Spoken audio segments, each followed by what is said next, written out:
On s'imagine qu'un A/B test, c'est ça nous fait gagner en conversion, ça nous fait perdre en conversion. C'est pas ça. Parfois, c'est plus compliqué que ça. En gagnant en conversion, on perd un petit peu en panier moyen. On gagne en conversion, on perd un petit peu en taux d'abonnement.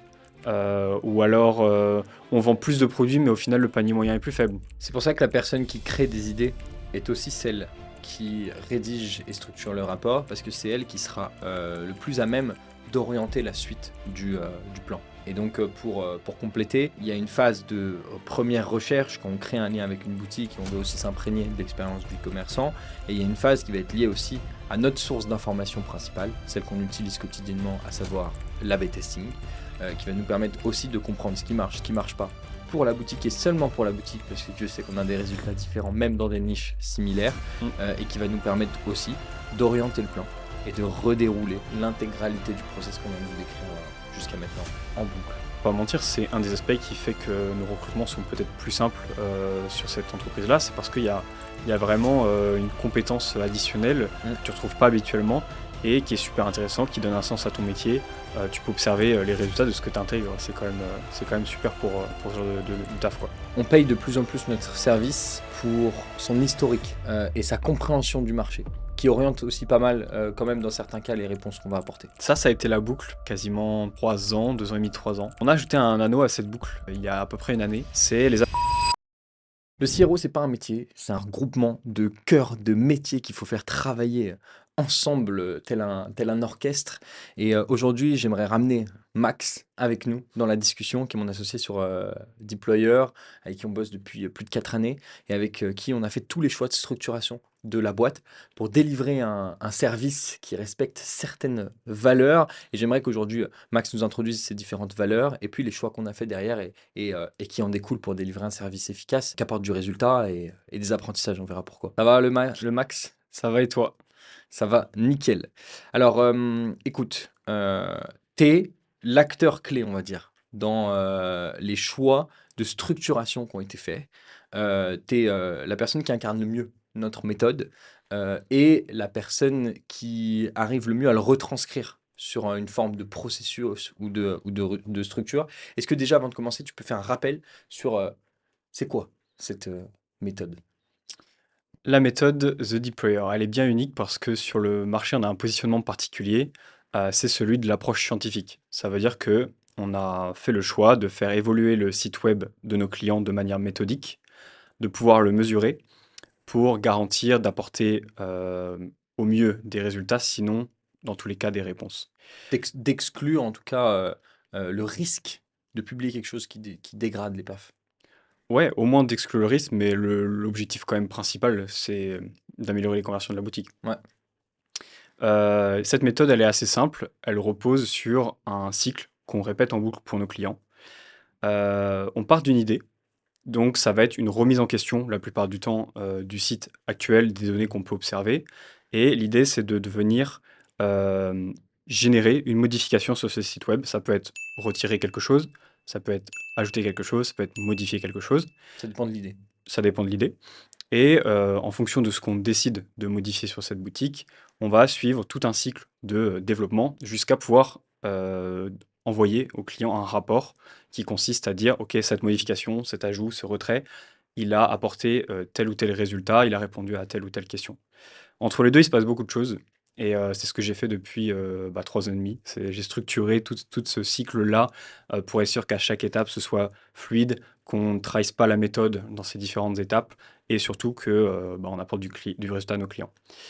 Entre les deux, il y a quoi? Donc il y a la partie génération de l'idée. Cette partie-là, parfois, elle est faite en collaboration avec le client, mais nous, on est capable en interne de générer ces idées à partir du site web et de leur dashboard de données. Une fois que cette idée elle est validée par le client, donc il y a une phase de validation. Je dirais des données, des problématiques clients. Ouais, c'est un ensemble de choses. Et j'ajouterais aussi un truc, puisque c'est quelque chose qui revient souvent. On paye de plus en plus notre service pour son historique et sa compréhension du marché, qui oriente aussi pas mal, quand même, dans certains cas, les réponses qu'on va apporter. Ouais, disons que c'est pas ce qu'on avait forcément prévu de vendre au début, Mm. mais après 500 A/B tests, des centaines de marques avec qui on a discuté et accompagné, forcément, on a une vision assez globale du marché Mm. qui nous positionne comme un bon acteur, ouais, pour faire un petit peu ça. Donc vas-y, je t'ai stoppé, my bad. Pas de Je peux problème. pas m'en empêcher.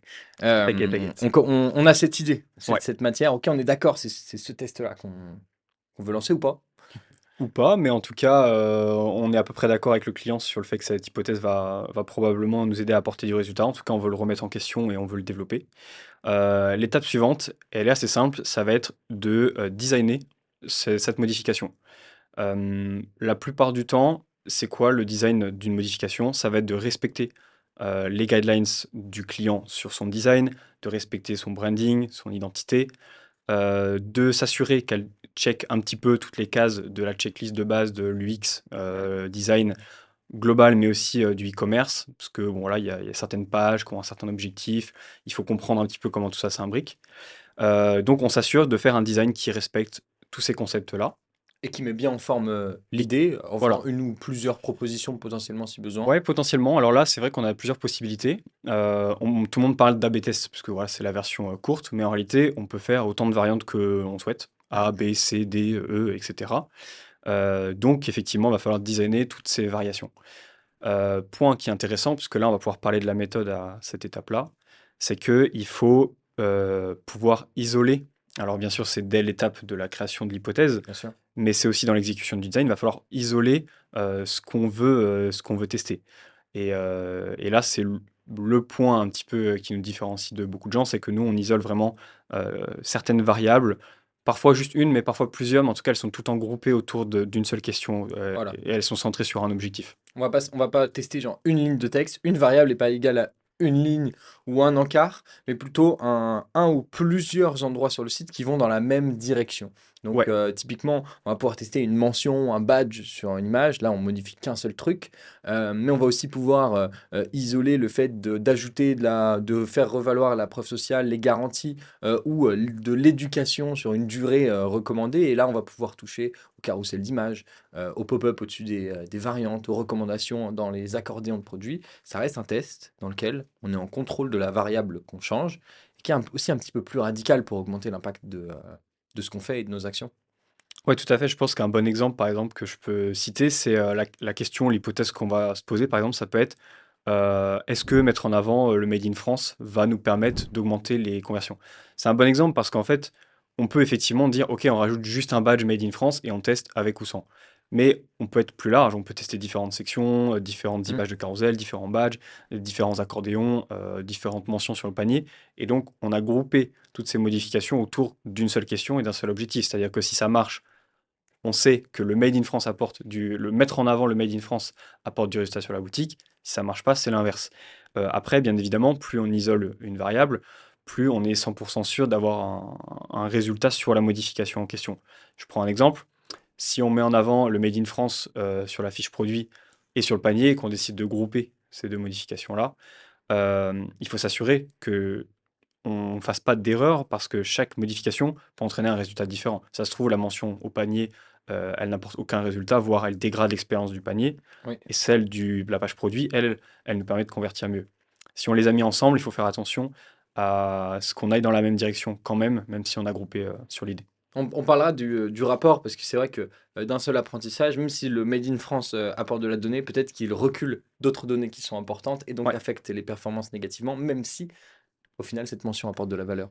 ouais, Et il y a aussi un truc qui peut être intéressant dès la création de l'idée, c'est que le fait d'être en contrôle de ta variable et de respecter cette fameuse méthode te permet d'ouvrir des portes. Et j'aime bien cette notion de porte à ouvrir et à creuser. C'est-à-dire que si on teste simplement l'affichage d'un badge Made in France et que ça apporte du résultat, eh bien, on peut aussi le découper dans un second test dans lequel on va retravailler son positionnement pour être sûr et certain qu'on l'exploite de la meilleure manière. ouais, carrément. Bah, l'exemple typique qu'on a fait par exemple dernièrement, c'est le format des stories. Je prends quelque chose que tout le monde connaît. Bon, il y a plusieurs choses dans les stories. Il y a déjà avec ou sans. Voilà. Est-ce que c'est apporter du résultat, enfin apporter du contenu pardon, vidéo va apporter du résultat? Mm, C'est un format qui se défend. Ensuite, il y a le positionnement de ces stories, bien sûr. parce qu'elle va pousser certaines informations vers le bas, en tout cas sur mobile et sur PC d'ailleurs aussi, Ensuite, il y a le contenu, il y a l'ordre, il y a la durée de ce contenu, etc. En fonction des types de contenus qui marchent, on peut mettre à jour d'autres choses. Ouais. Si on a une vidéo qui parle du Made in France et qu'on se rend compte que c'est la vidéo la plus cliquée, ah bah ok, les gens sont intéressés par le Made in France, il y avait peut-être un manquement. On va donc modifier l'image du carrousel produit, etc. Donc en fait, c'est un cheminement d'itération sur une même idée, mais pour ça, on est encore une fois obligé d'isoler une variable, parce qu'une fois qu'on a la À voir. réponse à la question, on déroule. Si Ouais. on groupe tout, on ne pourra pas se permettre de dérouler. C'est vrai qu'on a placé notre service en opposition aux refontes, mais la réalité, c'est que juste de changer deux choses sur ton site, je l'ai en anglais, tu perds le fil de la variable que tu as isolée, donc de la conclusion que tu es en train de tirer, et au final, tu ne sais plus ce qui fonctionne ou pas, et donc tu fais du surplace, voire même tu recules. Donc pour reprendre un petit peu, nous, là où on était, on a vu l'importance de la recherche, de la création d'idées. Donc, nous sommes à l'origine de ce genre d'hypothèse. En partie, le client contribue aussi, évidemment, parce qu'on va chercher on va découvrir, on va dire ce qui est vrai ou pas ensemble. Ensuite, on la design. On la design avant quelle partie, donc qu'est-ce qui se passe après? Qu'est-ce qui se passe après? Bah, toujours, hein, entre chaque étape, en tout cas entre la plupart des étapes, il y a une validation avec le client, Hmm. puisqu'on s'apprête à faire une modification sur son site dans les étapes qui vont suivre. Donc, on valide avec eux le fait que le résultat leur plaît. Ouais, Ce process-là, je le passe un petit peu sous silence parce que voilà, il est présent régulièrement dans le process. C'est un peu le truc, voilà, on envoie au client, on valide. Mais il y a quand même toute une recherche. Il y a quand même tout un travail autour de ce process de review-là, dans ce qu'on demande, dans la manière dont on le demande, dans les relances, etc. On a réfléchi et itéré sur cette partie-là pour que ce soit vraiment efficace. Et aujourd'hui, on est arrivé à peu près à maturité sur cette partie-là. Euh, Ce qui se passe ensuite, c'est que si le client ne valide pas, bien sûr, il peut faire des cycles d'édition sur cette idée-là, mais on va partir du principe qu'il a validé et qu'on passe à l'étape suivante. Là, il y a une connexion qui est la plus commune dans le monde du développement, dans le monde du web et même dans le monde du logiciel de manière générale. Il y a la passation designer-développeur. Ça, c'est vraiment le coche que beaucoup d'entreprises, pour moi, ratent, parce que c'est deux métiers qui, sans faire de la sociologie de bas étage, c'est deux populations différentes qui s'orientent vers ces métiers-là hmm, et qui sont pas forcément branchées de la même manière pour se comprendre. Ce qui veut dire que il faut travailler cette passation-là et cette cohésion-là parce qu'il y a probablement beaucoup de chances que ça fonctionne pas comme il faut. Parce que le designer, lui, il s'occupe de son logiciel et il s'occupe pas de comment ça se passe pour l'intégrer. techniquement, ouais. Parce que le développeur, ça va le mettre en colère, que le designer n'a pas pris en question justement ce genre de détails techniques, etc. Il Là y où a... je te coupe un petit peu, Vas-y, vas-y. mais c'est quelque chose qui doit intervenir bien avant que la maquette soit validée par le Ah bah bien client. Et sûr. c'est pour ça que tu passes aussi le process de review, parce qu'il y a des process de review internes Mm. comme côté client, et où techniquement tu ne dois pas soumettre n'importe quoi non plus côté client. S'il y a la moindre chance que ça ait un impact négatif sur la suite de nos processus à nous en interne. Ouais, bah puis ça, tout simplement, ça évite de créer de la déception. On présente au client ce qui est faisable techniquement Ouais. derrière, quoi. Donc voilà, donc il y a un travail qui a été fait aussi en interne pour être sûr que ces deux corps de métier s'entendent bien. Et puis, le développement, c'est le plus gros pôle du coup chez The Deployer de ressources humaines, parce que c'est tout simplement le truc qui est présent en plus grande quantité, en tout cas c'est là où il y a le plus de besoins. Le développeur, il récupère 90% du temps, il récupère une maquette. 80-90% du temps, il récupère une maquette, sauf quand l'idée est vraiment très très simple, ou qu'on itère sur du wording ou ce genre de choses. Euh, et là, il y a tout un univers qui s'ouvre à nous sur comment le développeur va non seulement donc respecter la maquette, va faire un bon travail de développement et être sûr que ça s'imbrique avec tout ce qui a été créé au préalable sur la boutique. Et il y a aussi toute la dimension, le développement va être A/B testé. Donc il y a Ouais. certains critères techniques qui font qu'on va pouvoir l'A/B tester ou pas et qui sont typiques de notre métier qu'on ne retrouve pas dans les boîtes qui font pas d'A/B testing. Le type de test qu'on lance, la possibilité ou même le devoir de revenir en arrière si ça s'avère être négatif. Ouais. Bah, il y a déjà, premièrement, nous, on est une agence spécialisée dans Shopify, donc il y a tous les critères que Shopify, enfin tous les paramètres possibles que Shopify nous donne pour Maîtrise de ta pouvoir, stack technique. voilà, donc ça, c'est la base. Le développeur, chez nous, il maîtrise exactement ce qu'on peut faire et ce qu'on ne peut pas faire sur Shopify. Raison pour laquelle on se vend toujours comme une agence CRO Shopify. On pourrait faire du CRO stratégiquement parlant sur à peu près n'importe quel e-commerce, mais on reste spécialisé sur Shopify de par la stratégie du groupe, déjà parce qu'on a plusieurs solutions, une agence de développement et un thème Shopify, mais aussi pour rester en contrôle de notre stack technique et des variables qui composent Shopify sur ce qui est possible, ce qui ne l'est pas, ce qui différerait beaucoup quand même en passant d'un WordPress à un PrestaShop en revenant sur un Magento et en bossant sur un Shopify. Déjà que bah, toi, t'es bien placé pour en parler. Avoir des développeurs réellement experts sur Shopify, c'est quelque chose qui demande des années d'itération, de remise en question, d'adaptation aux nouveaux processus et aux nouvelles méthodologies pour travailler sur Shopify. Donc ouais, gros pôle de la boîte parce qu'il y a du boulot et parce qu'on les feed quand même pas mal d'idées et de choses à mettre en place et parce que ça dépasse aussi l'intégration pure. Ouais, ouais, bien sûr. C'est pas du tout, on a l'image du développeur qui, exécute ce qu'on lui a dit et qui se met pas, dans les pieds il met pas le pied dans le marketing, il met pas le pied, dans le design, il met pas le pied avec le client. Chez nous, c'est pas le cas. Chez nous, il sait ce qu'il est en train de faire, il sait dans quel objectif ça s'instruit, il est en collaboration avec l'équipe de design et de l'autre côté, il va suivre les résultats, Ouais. il va être en discussion avec le client, il va parfois être amené à défendre l'idée aussi, il y a voilà. Le développeur chez nous, c'est pas du tout quelqu'un d'isolé, Tout le monde parle ouais. avec le client. Tout le monde parle avec le Elliot qui client. valide Ouais. son idée. Elliot ou Grégory qui valide l'idée qui rentre en base. Lena qui valide son design, qui sort d'une idée qui vient d'être rentrée en base et puis qui doit être envoyée au développeur.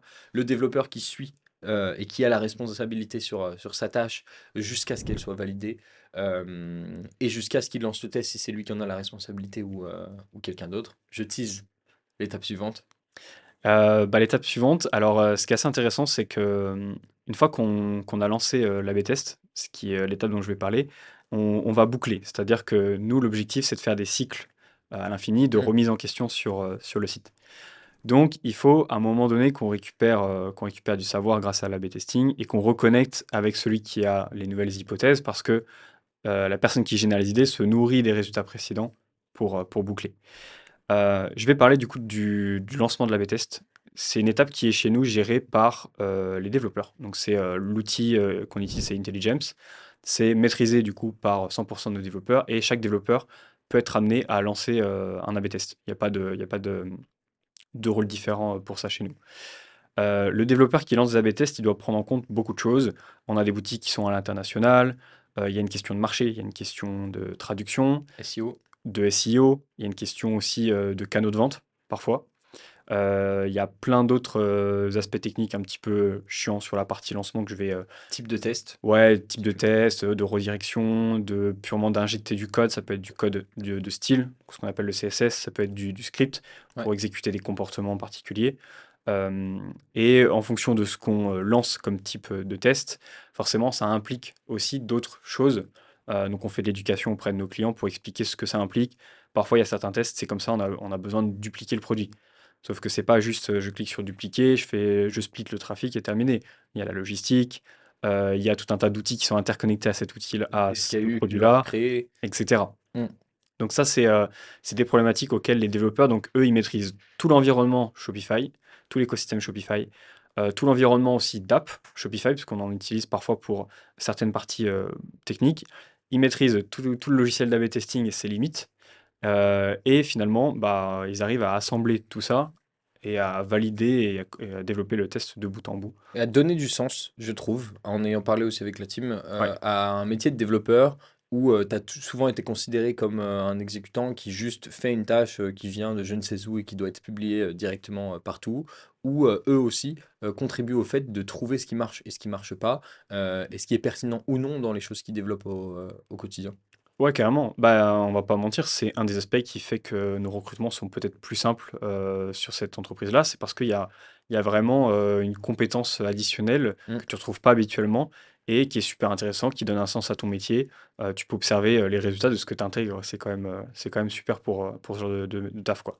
Donc voilà, une fois qu'on a lancé l'A/B test, a priori, Le développeur va être tranquille quelque temps. La période varie, mais sans entrer dans les détails, ça va être entre 5 jours et 3 semaines. Voilà, je fais très large, mais c'est la fourchette à peu près moyenne chez nous. Il va être tranquille pendant cette période-là. Évidemment, il n'attend pas les 3 semaines, il continue de faire son travail entre-temps. Pendant ces 3 semaines, qu'est-ce qui se passe? L'A/B test va tourner sur la boutique, donc il y a le trafic qui va être split et chaque population va avoir une version modifiée de ce site-là. Et nous, on enregistre tout ce qui se passe, les achats, les conversions, et ensuite on va, grâce à l'outil d'A/B testing, pouvoir avoir certains types de données, certains graphiques qu'on va pouvoir ressortir. Ce qui nous mène à la partie suivante.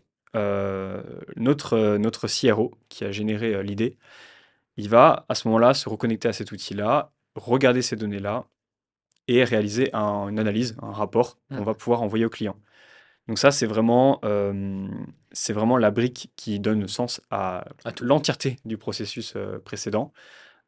Si toutes les étapes ont bien été respectées, le test a bien été développé, le design respecte les standards du e-commerce, l'idée, elle avait bien été définie, elle avait un objectif précis, elle était euh, unique. Et on va pouvoir du coup tracer une analyse. Donc tout simplement, on reprend tous les graphiques et l'idée, ça va être de euh, chercher et comprendre qu'est-ce qui se passe derrière les résultats. Ouais. Parce que, bon, on s'imagine qu'un A/B test, c'est ça nous fait gagner en conversion, ça nous Ça fait me fait perdre en perdre. conversion. C'est pas ça. Parfois, c'est plus compliqué que ça. En gagnant en conversion, on perd un petit peu en panier moyen. On gagne en conversion, on perd un petit peu en taux d'abonnement. Ou alors, on vend plus de produits, mais au final, le panier moyen est plus faible. On perd en conversion au global, mais il est doublé sur mobile. Voilà, exactement. Oui, parce qu'il y a deux aspects. Il y a bon, toutes les données qu'on mesure, l'abonnement, la conversion, le panier moyen, ces grands axes, mais il y a aussi ensuite tout ce qu'on va pouvoir filtrer. Donc les sources d'acquisition, mobile PC, euh, New returning. les nouveaux visiteurs ou ceux qui reviennent sur la boutique, parce que souvent ils ont un comportement très différent. C'est d'ailleurs le principal filtre qui crée une divergence. Ouais. Donc ça, c'est intéressant. Évidemment, pour ces segments-là, il faut du volume. Donc nous, on s'assure de respecter la méthode aussi à ce niveau-là. Il y a tout un travail et des critères qui nous permettent de dire c'est le bon moment pour couper le test, on a suffisamment de données. Cette donnée-là, on n'a pas suffisamment sur cette sous-audience, on va dire, on n'a pas suffisamment de données, donc ça, on le passe sous silence. Ça, c'est une donnée intéressante, il y a quelque chose à dire.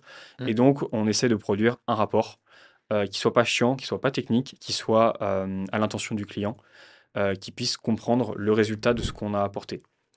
Évidemment, on essaie de ne pas s'arrêter là. Il y a deux autres en fait, choses qui sont issues de ce rapport-là.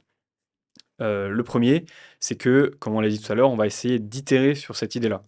Donc, on a mis en place nos stories, on a eu un bon résultat. Bon, bah maintenant, est-ce qu'on peut pas remettre en question sa position sur la page, le contenu, etc. Particulièrement quand on voit qu'il y a de la valeur qui se cache dans le composant qu'on vient de tester, Ouais, bien sûr. ou qu'il y a de la valeur qui pourrait s'y cacher, et qu'aujourd'hui on a identifié pourquoi elle s'y cache pas réellement. Ouais, bah typiquement, qu'est-ce que je pourrais donner comme exemple? Garantie, je pense à ça. Il y a des tests de garantie qu'on a creusés, des tests d'éducation sur des durées recommandées pour de la prise de Ouais, compléments alimentaires qu'on a creusé. Des tests Made in France, on en parlait, je crois que c'était tout à l'heure, qu'on a creusé aussi. Des cross-sell. ouais. En fait, c'est infini parce que un test négatif peut finir par se transformer en test positif si on remet en question les bons éléments. Donc, par exemple, ton cross-sell, ah bah, ah non, ton upsell plutôt, ça va être plus simple pour moi. Structure du carrousel d'image. Ouais, ou structure du carrousel d'image, comme tu veux, mais par exemple, pour l'upsell, bah, ok, on propose le choix de variantes dans l'upsell, ce qui veut dire qu'il y a un choix à faire. Sauf que l'upsell, c'est un produit plus cher. Donc, on a besoin de voir la fiche produit. Donc, ok, au lieu d'ajouter au panier directement, on va plutôt faire un lien qui ramène vers la fiche produit, puisque les gens ont besoin de voir cette fiche-là et de choisir les variantes, etc. Ok, ah bah là, ça marche mieux. Donc, en fait, c'était pas l'idée de l'upsell qui était nulle, c'était juste la réalisation. Et on itère dessus comme ça, tu vois. Mm. Donc ça, c'est vraiment l'aspect où nous, on essaie de creuser. On essaie de creuser et comprendre pourquoi ça marche pas. Et une fois qu'on a à peu près nos hypothèses, on les remet en question jusqu'à apporter et saurer vraiment l'axe en question. C'est pour ça que la personne qui crée des idées est aussi celle qui rédige et structure le rapport, parce que c'est elle qui sera le plus à même d'orienter la suite du plan. Et donc, pour compléter, il y a une phase de première recherche, quand on crée un lien avec une boutique, et on doit aussi s'imprégner de l'expérience du commerçant. Et il y a une phase qui va être liée aussi à notre source d'information principale, celle qu'on utilise quotidiennement, à savoir l'A/B testing, qui va nous permettre aussi de comprendre ce qui marche pas, pour la boutique et seulement pour la boutique, parce que Dieu sait qu'on a des résultats différents, même dans des niches similaires, Mmh. et qui va nous permettre aussi d'orienter le plan et de redérouler l'intégralité du process qu'on vient de vous décrire jusqu'à maintenant en boucle et sans s'arrêter. Ouais, ça a été la boucle pendant, quasiment 3 ans, 2 ans et demi, 3 ans. On a ajouté un anneau à cette boucle, il y a à peu près une année. C'est les apprentissages parce qu'en fait, on s'est rendu compte que le rapport, c'était pas le bout du bout, du cycle. Hem, j'ai décidé de rajouter la boucle apprentissage, c'est-à-dire vraiment extraire des insights précis, de ce rapport qui est souvent un petit peu, lu une fois puis passé aux oubliettes. Où là, on tire des insights, des grandes tendances qu'on pense avoir validées et on les met de côté. Et en fait, on a une sorte de bibliothèque, d'insights qu'on enrichit et l'avantage de cette bibliothèque, c'est que bon, comme on l'a dit tout à l'heure, elle repasse dans le cycle de celui qui a créé cette idée-là et donc il va s'en nourrir pour les prochaines idées. Mais c'est aussi une synthèse de notre travail parce que quand on Mm. n'apporte pas un résultat, financier, on apporte des réponses à des questions ou en tout cas des pistes et qu'on veut rendre sous un format partageable, pour le client, pour son équipe d'acquisition, Carrément. et cetera. Qui affecte à la fin la manière dont le client communique en acquisition, le type de créa ou des idées même de créatives, la manière ou le ton qu'on va utiliser au support, tu disais tout à l'heure, Mmh. ou potentiellement le CRM, les emails, bref, toute l'expérience à la fin qui construit le e-commerce, parce qu'il faut faire fonctionner ça aussi dans l'écosystème global. Tout à fait. Donc ça fait une belle petite équipe qui tourne chez Deployer. On a une dizaine de personnes qui cochent, tout ce cycle, là Mm. et qui travaillent en symbiose, tous les jours, pour faire, ce qu'on fait aujourd'hui. Donc très cool. Franchement, de tout ce qu'on a construit, ça fait une belle petite équipe. Carrément. On fera peut-être le point dans d'autres contenus, et je suis sûr qu'on sera amené à en faire d'autres ensemble sur les choix qu'on a fait, peut-être sur la structuration de l'équipe, quel poste, pourquoi. Il faut vraiment comprendre que il y avait une grosse complexité quand même dans le setup d'un service de CRO qui sont liés au fait que ça n'a jamais été documenté et que c'est un métier naissant de la hausse des coûts publicitaires, du fait que les gens se rendent compte que bah ouais, la performance du site est aussi responsable de la performance publicitaire et qu'on a dû faire fonctionner tous ces corps de métier ensemble. Alors, c'est pas un problème isolé et on n'est pas des génies de l'avoir fait, mais ça a été quand même notre challenge et on a bien bossé sur ces 4 dernières années à réussir de se dépatouiller. De tout ça et d'avoir à la fin quelque chose de fluide qui passe certes entre la main de 5, 6 personnes différentes avant de remplir l'intégralité du cycle sans qu'il se passe 6 mois. Ouais. Il se passe combien de temps d'ailleurs en cycle moyen, à ton avis? À mon avis, il est court-circuité de temps en temps, Ouais. où on a besoin de remettre en place une idée, rapidement, une V2 d'un test, où il y a trop de potentiel, et on a besoin de dérouler vite. Il est peut-être plus court quand il y a moins d'itérations sur les maquettes et que c'est un test assez facile sur des pourcentages ou des réductions, pratiquées. Je pense qu'en moyenne, il dure 2 semaines et demie, Ouais, j'aurais dit 3 mois, mais ouais. 3 semaines, ouais. Ouais, ouais, ouais, c'est correct. D'où l'importance pour nous d'en Planifier. faire passer 2 ou 3 dans ce cycle en même temps par client, d'avoir de la planification, parce qu'on a aussi une promesse à l'intérieur de Deployer qui est d'avoir une expérimentation active en permanence. Et pour ça, on doit prendre un petit peu d'avance et être capable de lancer un test dès qu'il y en a un qui est coupé, pour avoir le moins de moments où on n'est pas en train d'exploiter le trafic qui arrive constamment sur la boutique et qui représente aussi un très gros coût fixe pour nos amis commerçants qui regardent cette vidéo. Merci Max pour l'explication et les détails de cette structure. Je suis sûr que vous aussi, en tant que e-commerçant ou personne naviguant autour de l'écosystème e-commerce, bah, ça vous permet d'y voir plus clair dans la manière dont nous, en tout cas, on a structuré notre service de CRO. On entend tout et rien à propos du CRO et j'espère que ça vous permet aussi d'ouvrir un petit peu plus les yeux sur bah, voilà, le dessous du capot et encore une fois les choix qu'on a fait. Vous reverrez Max dans une autre vidéo. Je fais en sorte qu'il intervienne aussi un petit peu plus sur ce contenu pour représenter la rigueur opérationnelle qu'on a mis en place, mais aussi le suivi de cette méthode et les choix. Parce que la réalité, c'est que je suis loin d'être solo à avoir créé Deployer, même si je l'ai représenté pendant longtemps. C'est toute une équipe qui a derrière et sans eux, on n'aurait rien fait du tout. Clairement. Merci à eux. Merci, big up à l'équipe. Et si vous avez des questions, je vous laisse les poser dans les commentaires. On se revoit bientôt. Ciao, ciao. Ah, ciao.